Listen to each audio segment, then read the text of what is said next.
السلام عليكم ورحمة الله وبركاته. نحمده ونصلي على رسوله الكريم. أما بعد فأعوذ بالله من الشيطان الرجيم.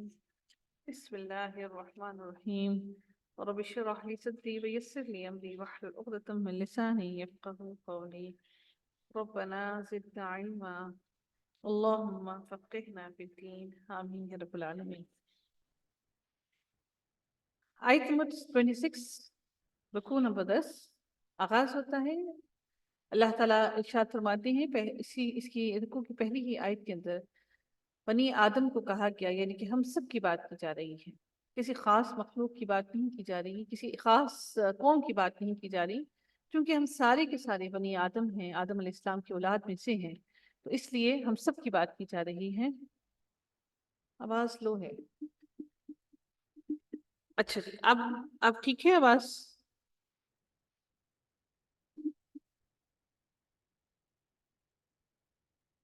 آواز بہتر ہوئی تو مجھے بتائیے گا. جی میم ٹھیک ہے. اچھا جی، الحمدللہ.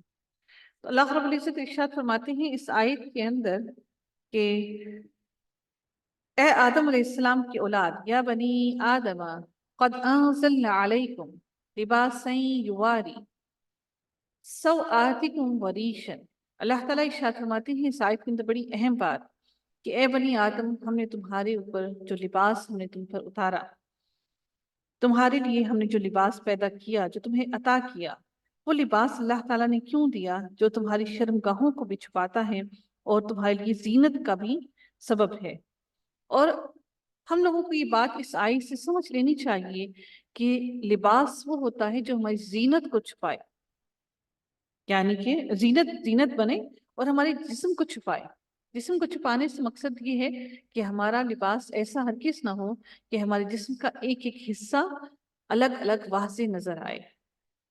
جس طرح سے آج اگر ہم دیکھتے ہیں کہ اسکن ٹائٹ پینٹس پہنی جاتی ہیں، اسٹریچیبل پینٹس پہنی جاتی ہیں، چاہے وہ مرد پہنے یا چاہے وہ عورتیں پہنے، اگر ان کے جسم کے خد و خال واضح ہو کر نظر آتے ہیں تو پھر وہ لباس نہیں ہے. اللہ تعالیٰ نے ارشاد فرمایا اے بنی آدم، ہم نے جو تمہیں لباس عطا کیا ہے وہ ہے جو تمہاری شرمگاہوں کو چھپاتا ہے اور تمہارے لیے زینت کا سبب بنتا ہے. زینت یعنی کہ تمہیں خوبصورت بناتا ہے، یہ نہیں کہ وہ تمہیں لوگوں کی آنکھوں کی ہوس بنائے جس میں تمہارے جسم کا ایک ایک حصہ واضح طور پر نظر آئے.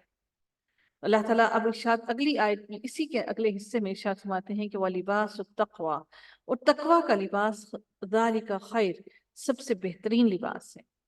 تقوی کا لباس کیا ہے؟ کہ ہم وہ لباس پہنے جس کے اندر اللہ تعالیٰ کی ہر حکم کی تعمیل ہو کر ہم اپنے جسم کو چھپا لیں. اللہ تعالیٰ نے یہ ہم سب متقین لوگوں کے لیے واضح طور پر ہم سب کو ارشاد، ہم لوگوں کو بتا دیا کہ ہم سب لوگوں کو چاہیے کہ ہم ایسا لباس استعمال کریں جو ہمارے جسم کو چھپائے. اس کے بعد اس سے مراد بعض کے نزدیک وہ لباس ہے، تقوی کا لباس کون سا ہے جو متقین قیامت والے دن پہنیں گے، اور بعض کے نزدیک ایمان، بعض کے نزدیک ایمان اور بعض کے نزدیک عمل صالح کا لباس ہے. بہرحال جو بھی بات ہو، لیکن ہمیں یہ چیز سمجھ لینی چاہیے کہ جو بھی لباس انسان پہن لے، جسے پہن کر انسان تکبر کی بجائے اللہ سے ڈرے اور ایمان اور عمل صالح کے تقاضوں کو پورا کرے، وہ لباس تقوی ہے. ہم اگر کسی محفل میں جاتے ہیں، شادی بیاہ میں جاتے ہیں، تو ہماری کوشش ہوتی ہے کہ سب سے مہنگا ترین اور سب سے خوبصورت ترین لباس ہو، اور وہ لباس کسی کا بھی نہ ہو، اور پھر وہ لباس زیب تن کر کے ہمارے اندر ایک غرور سا آ جاتا ہے کہ ہم سے زیادہ خوبصورت کوئی نہیں لگ رہا. وہ شکر نہیں آتا اللہ تعالیٰ کا کہ جس اللہ رب العزت نے وہ لباس ہمیں پہنایا اور ہمیں عطا کیا. تو ہمیں چاہیے کہ ہم اس چیز کا اہتمام کریں اور سمجھ لیں کہ لباس وہ لباس اچھا ہے جو تقوی کا لباس ہے. نبی اکرم صلی اللہ علیہ وآلہ وسلم جب بھی کوئی نیا لباس پہنتے تو نبی اکرم صلی اللہ علیہ وآلہ وسلم ہمیشہ یہ دعا پڑھتے، الحمدللہ الذی کسانی ما اواری بھی عورتی واتجمل بھی فی حیاتی. تمام تعریفیں اس اللہ کے لیے ہیں جس نے مجھے ایسا لباس پہنایا جس سے میں اپنا سطر چھپا لوں، یعنی کہ اپنی شرمگاہ کو چھپا لوں اور اپنی زندگی میں اس سے زینت حاصل کروں.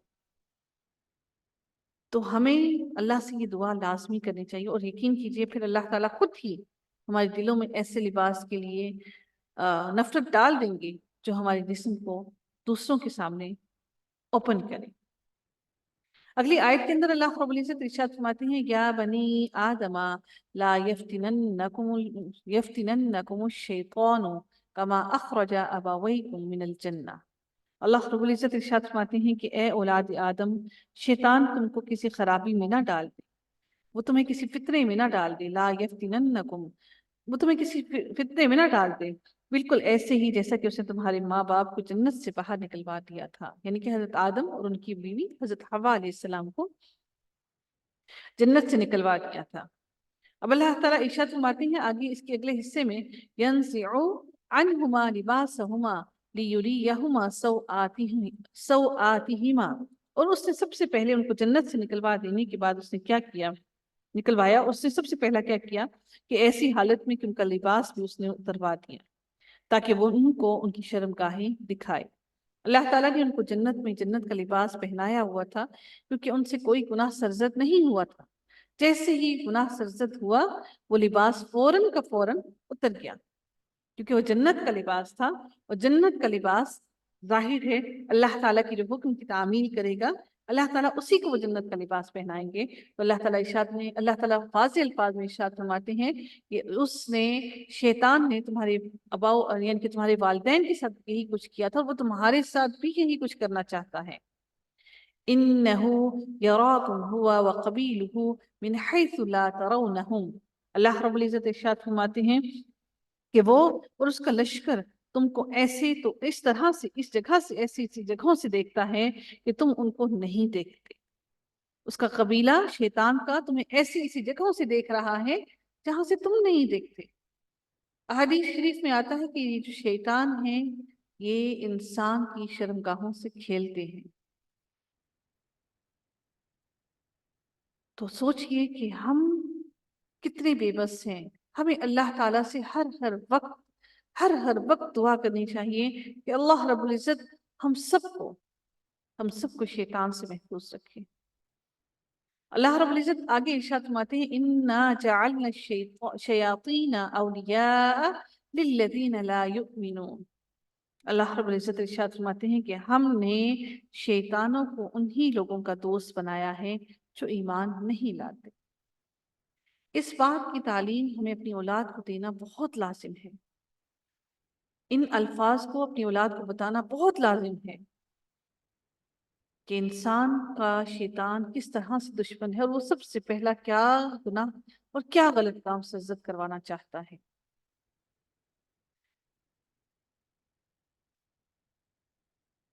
اور ہمیں یہ چیز سمجھ لینی چاہیے کہ کہیں ایسا نہ ہو کہ ہماری سستی کی وجہ سے شیطان اس کا فائدہ اٹھا کر ہمیں فتنے اور گمراہی میں ڈال دے، جس طرح سے اس نے حضرت آدم علیہ السلام اور حضرت حوا علیہ السلام کو بھی جنت سے نکلوایا تھا۔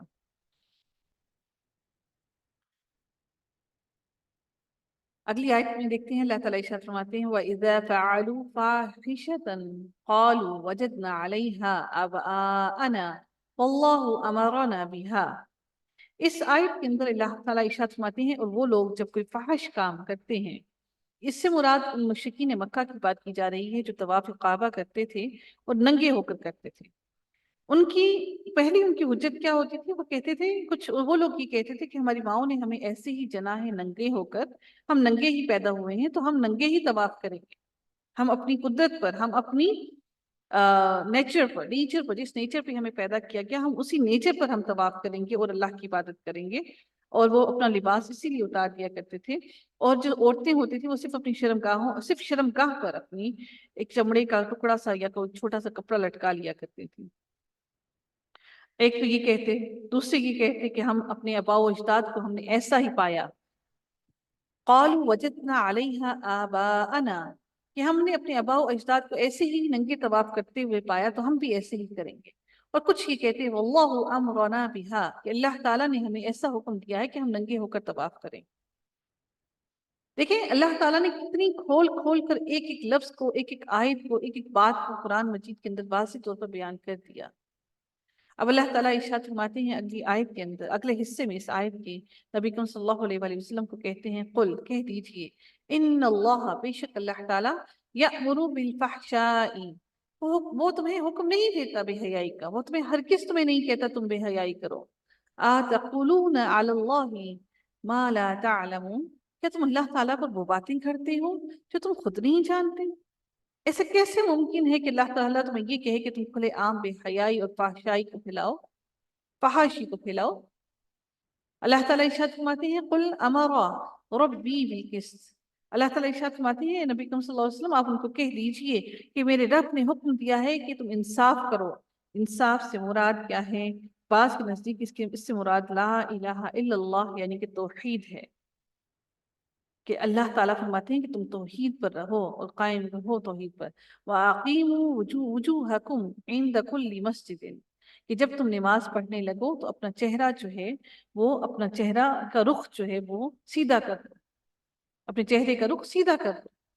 وَادْعُوهُ مُخْلِصِينَ لَهُ الدِّينَ، اور اللہ تعالیٰ کی عبادت کرتے وقت خالص ہو کر اس کی رضا حاصل کرنے کے لیے، اللہ رب العزت کی رضا کے لیے تم اللہ تعالیٰ کو پکارو، پورا خالص ہو کر اللہ ہی کے لیے اللہ کو پکارو۔ کما بداکم تعودون، اللہ تعالیٰ ارشاد فرماتے ہیں تم کو اللہ نے جس طرح سے شروع میں پیدا کیا تھا، یعنی کہ پہلی دفعہ پیدا کیا تھا، تعودون، وہ تمہیں دوبارہ بھی ویسے ہی پیدا کرے گا۔ اللہ رب العزت تمہیں دوبارہ بھی اسی طرح سے ہی پیدا کرے گا۔ تم یہ مت سوچو کہ ایسا ممکن نہیں کہ اللہ تعالیٰ تمہیں دوبارہ پیدا کر کے تم سے حساب کتاب نہیں دے گا۔ اگلی آیت میں اللہ تعالیٰ ارشاد فرماتے ہیں فریقاً ہدا وفریقاً حق علیہم الضلال، اللہ تعالیٰ اگلی آیت میں ارشاد فرماتے ہیں کہ بعض لوگوں کو اللہ تعالیٰ نے ہدایت دی، کچھ لوگوں کو، فریقاً ہدا اس میں نکرہ ہے، کچھ لوگوں کو، بعض لوگوں کو اللہ تعالیٰ نے ہدایت دی، وفریقاً حق علیہم الضلال، اور کچھ لوگوں پر ان کی گمراہی کے سبب، ان پر گمراہی، ان کے غلط کاموں کے سبب ان پر گمراہی ثابت ہو گئی، حق ہو گئی، سچ ہو گئی۔ انہم اتخذوا شیاطین اولیاء من دون اللہ، کیوں؟ اس وجہ سے کہ ان لوگوں نے اللہ تعالیٰ کو چھوڑ کر شیطانوں کو اپنا دوست بنا لیا۔ وَيَحْسَبُونَ أَنَّهُمْ مُهْتَدُونَ، اللہ تعالیٰ ارشاد فرماتے ہیں کہ ان لوگوں نے اللہ تعالیٰ کو جب چھوڑ کر شیطانوں کو دوست بنایا اور وہ خیال رکھتے ہیں کہ وہ لوگ راہ راست پر ہیں، وہ ہدایت یافتہ ہیں۔ ایسا کیسے ممکن ہے کہ جس کا دوست شیطان ہو وہ ہدایت پر ہو اور وہ راہ راست پر ہو؟ ایسا ممکن ہی نہیں ہے۔ تو شیطان کبھی بھی کسی کو اللہ کا دوست نہیں بننے دیتا، اور وہ شیطان ہمیشہ ہر انسان سے اللہ رب العزت کی نافرمانی ہی کرواتا ہے۔ اللہ تعالیٰ نے واضح ہمیں بتا دیا کہ شیطان اور اس کا گروہ تمہیں کہاں کہاں سے دیکھ رہی ہیں، کہاں کہاں سے حملے کر رہے ہیں، تم نہیں جانتے۔ اللہ رب العزت ارشاد فرماتے ہیں یا بنی آدم خذوا زینتکم، اے اولاد آدم، جب تم عند کل مسجد، کہ جب تم مسجد میں یعنی کہ نماز پڑھنے لگو ہو اس وقت اپنا لباس پہن لو، زینتکم یعنی کہ زینت اپنی اوڑھ لو، اپنی پکڑ لو اپنی زینت کو۔ زینت کیا ہے؟ لباس سے، کیونکہ وہ لوگ ننگے ہو کر طواف کرتے، وہ لوگ یہ سمجھتے کہ ننگے ہونا زیادہ افضل ہے۔ تو اللہ تعالیٰ نے ارشاد فرمایا کہ جب تم مسجد کی طرف آؤ اور حاضری دو یا پھر نماز پڑھو تو تم سب کیا کرو کہ اپنے اپنے لباس اوڑھ لو، پہن لو۔ وَكُلُوا وَاشْرَبُوا وَلَا تُسْرِفُوا، کھاؤ اور پیو لیکن کھانے اور پینے میں اسراف نہ کرو۔ اللہ رب العزت اسراف کرنے سے بار بار منع فرماتے ہیں۔ اللہ تعالیٰ کو کھانے پینے میں بھی اسراف پسند نہیں ہے۔ ہم جو چیزیں ہمیں پسند ہوتی ہیں ہم اس کو زیادہ کھا جاتے ہیں، ہم کہتے ہیں او ہو ہم نے اوور ایٹنگ کر دی۔ تو اللہ تعالیٰ کو وہ اسراف پسند نہیں ہے، اس کا بھی ہمیں حساب دینا پڑے گا۔ پرانے وقتوں کی بات اگر کی جائے تو ہمارے ہاں یہ کہا جاتا تھا، بزرگ جو لوگ ہیں وہ تربیت کا ان کا ایک الگ ہی طریقہ ہوتا تھا۔ وہ کہتے تھے کہ بچوں کے ساتھ بیٹھ کے کھائیں گے تو ہمارے کھانے پینے کا حساب نہیں ہوگا، بچوں کو بھی ساتھ ساتھ کھلاتے رہیں گے اور ہمارا میں یہ نہیں کہہ رہی کہ وہ درست تھا، لیکن ان کو یہ ضرور معلوم تھا کہ کھانے پینے کا بھی ہمیں اللہ تعالیٰ کو حساب دینا پڑے گا۔ آج ہمیں نہیں معلوم، ہم ہوٹلنگ کرتے ہیں، شادیوں پہ کھاتے ہیں، پیتے ہیں اور بہت زیادہ کھا جاتے ہیں اور کہتے ہیں ہم نے اوور ایٹنگ کر۔